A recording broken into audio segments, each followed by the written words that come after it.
America's Evil Genius, back with you once again, and the Democrats, the American left this week, has drummed up another pseudo-issue to launch into the 2012 campaign, another faux issue, another made-up something or other to try and distract America from Barack Obama and the economy, Obama's performance, and they're trying to gin up all kinds of other things to get people distracted with. Well, this week, the distraction was something called equal pay for equal work. That sounds really good coming off the tongue, doesn't it? Equal pay for equal work. That sounds like something you could get behind and just march right behind it, doesn't it? Well, equal pay for equal work was a bill that came up in the Senate this week, and it went down to defeat, mainly due to Republican opposition. And the idea behind it was that it was supposed to try to narrow the wage gap between men and women, despite the fact that umpteen other bills over history have already been put into play to do just that, but they thought they needed another one. So they wanted to narrow that wage gap between men and women, and the bill went down in defeat mainly because of the Republicans, and the Democrats cued the righteous indignation right out of the gate. How dare those evil, heartless, greedy, sexist Republicans tear down and oppose this bill that was only meant to bring about equality and fairness. I swear, they all have the same script and they read from it. And even some of the Democratic pundits, particularly Rachel Maddow, tried to get Mitt Romney to go on the record for or against this bill, and Romney really was non-committal about the whole thing. He said he was sort of in favor of the general idea of pay equality. He was against this bill. Effectively, Romney straddled the fence, which seems to be something he's becoming rather good at. But if Mitt Romney will not give you an opinion on this, if Mitt Romney will not take a side on this, and I'm not criticizing him, maybe he was just avoiding the trap the Democrats were setting for him, I don't know.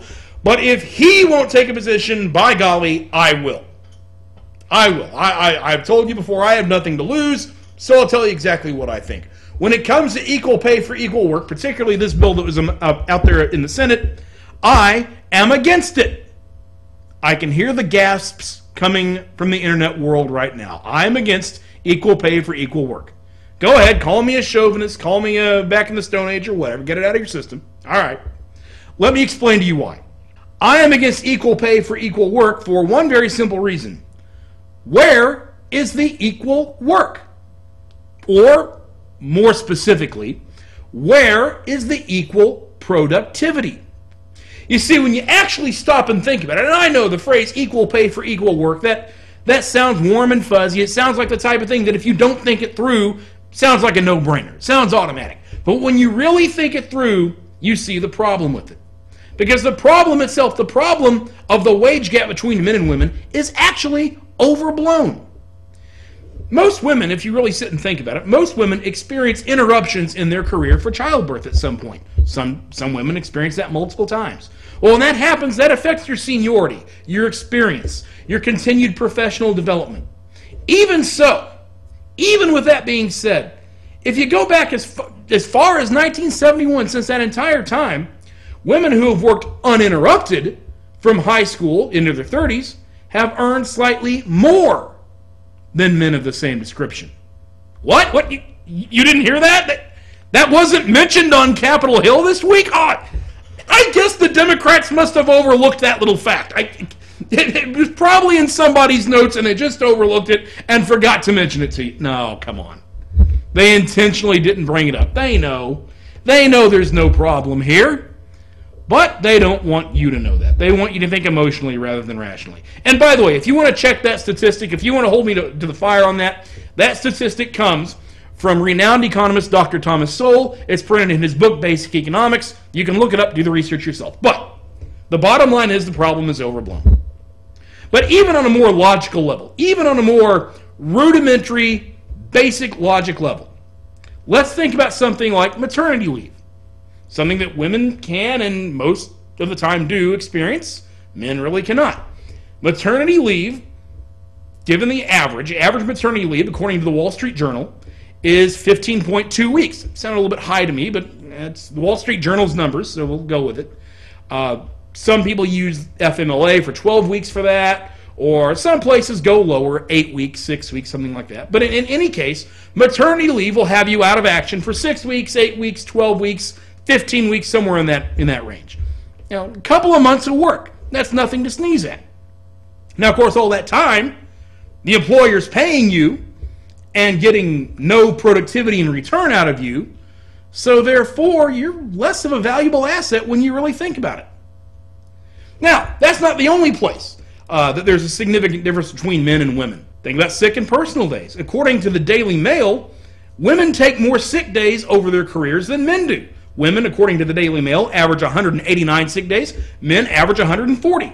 So when you think of those factors, maternity leave, sick days, personal days, speaking in statistical terms, women are less productive than men over the long term.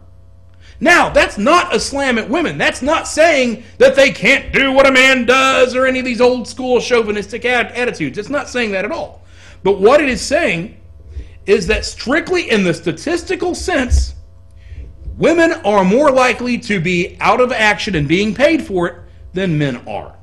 Now, I'm not disputing that on an hourly basis or a daily basis or a weekly basis that women aren't as productive as men. They very well could be. Heck, they might even be more productive than men on an hourly basis, daily basis, weekly basis, whatever.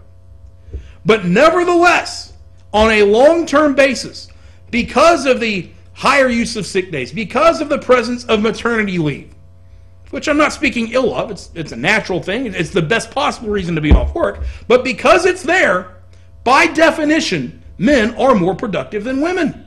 If you have one random male employee and one random female employee, and they're applying for the same position, the male's productivity is going to be more valuable to you because you're going to get more days out of him. It's more of a sure bet than the woman is.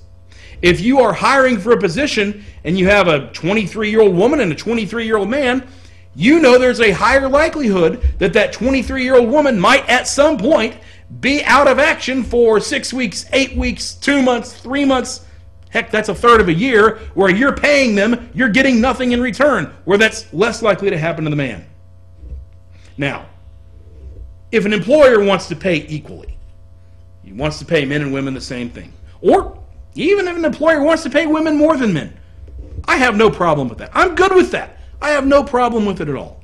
My problem is with the federal government attempting to force an employer to do that. But for the federal government to force equal pay for so-called equal work is doing nothing more than forcing companies to make what is, at least statistically, a less than optimal investment. Think of another example. Let's say that you're an employer and you were getting ready to buy a computer for your secretary, and you see one computer that costs $500 and another computer that costs $350, and you look at all the features and everything and you think, okay, we're going to buy that $350 computer. Well, would it be fair for the government to step in and say, if you're going to buy that $350 computer, you better pay $500 for it, because that would be unfair to buy it for a lesser amount? No, that would be ludicrous. Wouldn't make any sense at all. That's essentially what the government was going to be saying if this type of bill would have passed. And that's what the Democrats were saying. The bottom line is, it's not an employer's prerogative. And this is going to make some people very angry. But it's not an employer's prerogative to make sure that any employee, male, female, whomever, it's not an employer's prerogative to make sure that any employee is paid enough to live off of, or to make sure any sort of basic needs are met. I know some people respond to this law and the failure of it by saying, well, you know, women, there's so many single mothers out there, they've got to raise kids, so they need that money. They might very well need that money. But it's not up to your employer to give you what you need. It's up to your employer to pay you fair market value for what your skills and productivity warrant.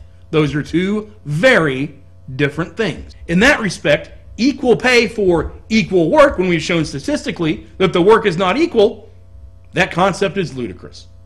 You know, in the end, all this is another mountain being made out of a molehill by the American left. You know, when you really sit and think about it, all of the real social challenges that we've had in our nation, all of the real civil rights challenges, the equality challenges and those kind of things, all of those fights that have needed to be fought in America have been fought already.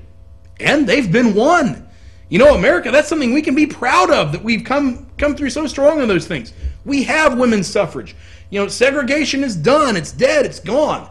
You know, we have women with the ability to go into the workforce. All of those things are done and over with. All of the fights that need to be fought have been fought. There are no more civil rights issues anymore. There are no more equality issues anymore. They've all been taken care of. We live in a largely fair society.